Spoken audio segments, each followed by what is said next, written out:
You've been here before.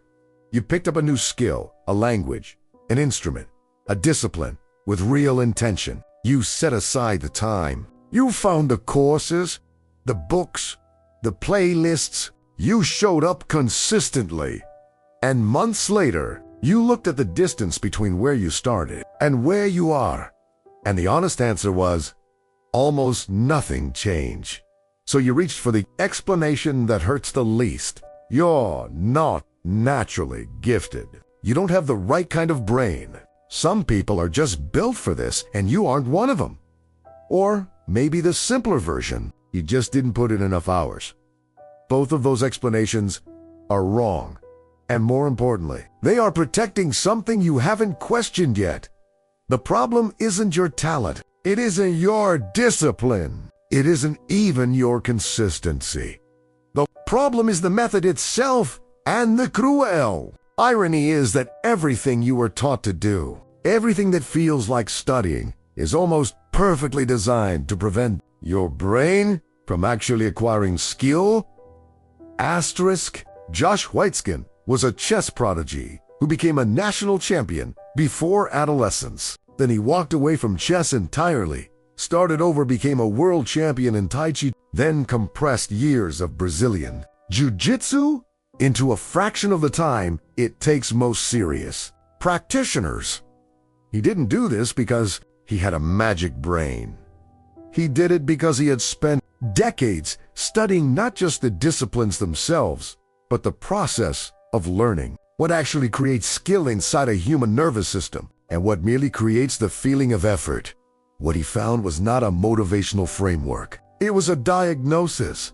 The assumption underneath almost every study habit you've ever had is this: repetition equals learning. Spend enough time around a language and it absorbs. Play a piece enough times and the fingers remember. Read the chapter enough times and the knowledge sticks. This assumption is almost entirely false. Your brain does not learn through exposure. It learns through correction. Specifically, it learns when it attempts something it cannot yet do, fails, receives feedback on that failure, and adjusts. That cycle: attempt, failure, correction, reattempt, is what triggers neural. That is what causes new neural connections to form everything else. Every hour of comfortable repetition, every passive session where you consume without producing your brain files under already handled. No new wiring, no real acquisition. Just the sensation of effort without the biology of learning. Waitzkin named the distinction precisely. There is repetition, and there is deliberate practice. They look similar from the outside. Both involve time. Both involve the material. Both feel like work. But only one of them is actually work as far as your nervous system is concerned. The musician who practices a full song 100 times is doing repetition. The musician who identifies the 4 bars they consistently fail, slows them to half speed, and runs only those 4 bars until they are clean, then integrates them back into the whole. That is deliberate practice. The second musician progresses in a week. What? Doesn't reach in months. Same instrument, same hours. Completely different neurology. The discomfort you have been avoiding is not an obstacle to learning. It is learning. Asterisk. Here is the first structural mistake almost every learner makes. They try to learn the whole thing. You decide to learn a language, and you aim at the language, all of it, simultaneously, as one undivided object. You decide to learn an instrument and approach it as a single monolithic challenge. This feels logical. The skill is the goal, so you aim at the skill. But this is precisely where the architecture collapses. No complex skill exists. It's a single thing. Every discipline you have ever admired in someone else is an aggregate dozens, sometimes hundreds, of micro skills stacked and integrated over time. And the brain does not learn aggregates. It learns components. Waitzkin called this chunking, not simply breaking a skill into smaller pieces, but identifying which pieces are foundational, which carry the most structural weight, and dominating those before touching anything else. The 20% of sub-skills that generate 80% of functional competence, not a shortcut, a sequence, the correct order of construction. Take the guitar. The instinct is to learn a song, something real, something that sounds like music. So you attempt the whole thing, badly, repeatedly. You get a vague, broken version of the entire piece rather than a clean, solid version of any part of it. Waitzkin's approach inverts this entirely. You isolate one transition, G to C, nothing else, and you do not move forward until that transition is automatic. Then you add one more element. The foundation is not. Partial before the next layer is placed on top. This matters because the brain builds. Competence, the way a structure holds weight, a foundation with gaps, doesn't become more stable as you build higher. It becomes more likely to fail. Every skill you've acquired at a surface level without a solid base underneath is a floor built on weakness. You can feel it when pressure arrives, the moment you're actually tested, the moment someone is watching, the moment it actually has to work. The whole structure trembles. Slow at the foundation. That patience is not passive. It is a specific kind of aggression, directed inward at the exact gap between what you can do and what you cannot. Asterisk. There is a preparation ritual that almost every learner performs and almost no one questions. Before you speak the language, you study grammar for 6 months. Before you write the code, you watch 50 tutorials. Before you play in front of anyone, you practice alone until you feel ready. The logic seems sound. Build a foundation of knowledge first, then apply it. What could be wrong with being prepared? Everything. Because readiness in this context is a fiction your brain invented to protect you from failure. The accumulation of input before output is not preparation. It is postponement dressed as discipline.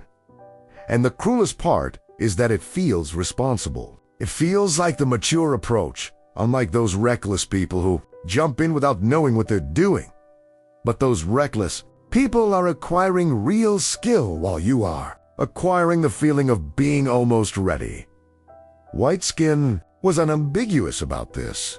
The brain does not learn from consuming information about a skill. It learns from attempting the skill, failing hatchet, and being corrected in real time. When you speak the broken sentence and the native speaker corrects your pronunciation, your brain encodes that correction in context, attached to a real communicative attempt, a real moment of failure, a real response. That encoding is orders of magnitude stronger than memorizing the same rule in a grammar book. The longer you wait, the more the gap between your input and your output calcifies into a habit of avoidance. Asterisk. You now have the full architecture. What remains is the hardest question, not how to learn, but whether you will actually change anything. Because understanding a system and dismantling the habits that made the old one feel safe are two entirely different acts. Here's the truth. This entire video has been building toward. You already knew something was wrong with how you are learning, not the specifics, not the neuroscience of consolidation or the mechanics of deliberate practice, but the feeling, the sense that the hours weren't adding up, that the progress was too slow relative to the effort, that something in the equation was off. You felt it and you kept going anyway, because changing the method is harder than changing the hours, and changing the hours at least feels like trying. Effort and learning are not the same thing. Effort is what you feel. Learning is what your nervous system actually does, and the two can be almost entirely disconnected for months, for years, without you ever noticing, because the feeling of effort is real, even when the learning isn't happening. The people who acquire skills at a pace that seems unfair are not more talented. They are doing something structurally different. They are spending their time in a specific zone where the brain actually changes failing at something precise, correcting it in real time, building from foundations rather than surfaces, forcing output before they feel ready, moving through plateaus without interpreting them as verdicts, resting with the same intention they bring to practice. The gap between those learners and where you are right now is not talent. It is method, and method is a choice. Take one thing from this video, not 10, not the full framework. 1. The specific gap in your current learning you have been avoiding. Name it, isolate it. Practice it until it closes. That single act, applied with real intention, will teach you more about how your brain learns than everything you've watched or read about learning so far. The understanding is already in you. What comes next is the part you actually have to do. Leave in the comments, not what you're going to do, but what you've been avoiding. That's where the real work begins.